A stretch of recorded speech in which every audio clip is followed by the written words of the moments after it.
धर्म केवल वेद पुराण की किताबों में नहीं, धर्म तब तक जीवित होता है जब वह समाज की पीड़ा को दूर करे और जब धर्म सेवा बन जाए, जब आस्था जिम्मेदारी बन जाए, तभी वह राष्ट्र विश्व को दिशा देता है। भारत भूमि सदियों से सनातन परंपरा की जननी रही है। वेद पुराण उपनिषद गीता एक केवल ग्रंथ नहीं, जीवन जीने की कला है। धीरेन्द्र कृष्ण शास्त्री ने सनातन धर्म को केवल प्रवचन तक सीमित नहीं रखा, बल्कि उसे सामाजिक जागृति और सेवा से जोड़ा है।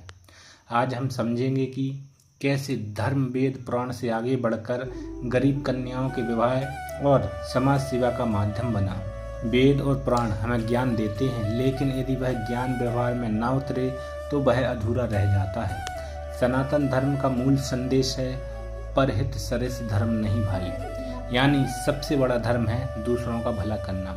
जब कोई भूखा हो और आप उसे भोजन दें, जब कोई असहाय हो और आप उसका हाथ थाम लें, वही सच्चा धर्म है। आज का युग वैश्विक है। सोशल मीडिया, डिजिटल प्लेटफॉर्म और अंतर्राष्ट्रीय मंचों पर भारत की आध्यात्मिक परंपरा की चर्चा हो रही है। ऐसे समय में बागेश्वर धाम से उठी आवाज सिर्फ एक क्षेत्र तक सीमित नहीं रही, बल्कि देश विदेश तक पहुंची। सनातन धर्म के मूल सिद्धांत करुणा, सेवा, त्याग और संस्कार, इन मूल्यों को पुनः जीवित करने का प्रयास आस्था के मंच से किया गया। भारत में कई परिवार आर्थिक तंगी के कारण अपनी बेटियों का विवाह नहीं कर पाते। कर्ज, दहेज, सामाजिक दबाव, ये सब एक पिता के लिए सबसे बड़ी चिंता बन जाते हैं। ऐसे में जब बागेश्वर धाम में गरीब कन्याओं का सामूहिक विवाह आयोजित होता है तो यह केवल एक कार्यक्रम नहीं, बल्कि सैकड़ों परिवार के जीवन का परिवर्तन होता है। विवाह का संपूर्ण खर्च बहन, वस्त्र, आभूषण और आवश्यक सामग्री प्रदान करना, सामूहिक मंडप में वैदिक रीति रिवाज से विवाह कराना सामाजिक समानता का संदेश है। जब एक साथ सजी हुई दुल्हनें मंडप में बैठती हैं, जब माता पिता की आंखों में संतोष के आंसू होते हैं, वह दृश्य शब्दों से परे होता है। सनातन धर्म केवल पूजा पाठ नहीं सिखाता, वह सिखाता है वसुधैव कुटुंबकम, अर्थात पूरी पृथ्वी एक परिवार है। जब धर्म समाज की जिम्मेदारी लेता है तो समाज में संतुलन आता है। गरीब कन्याओं का विवाह, दहेज प्रथा पर प्रहार, सामाजिक एकता का संदेश, आर्थिक बोझ से मुक्ति, बेटी के सम्मान की रक्षा। आज की पीढ़ी सवाल पूछती है, धर्म हमें क्या देता है? उत्तर है,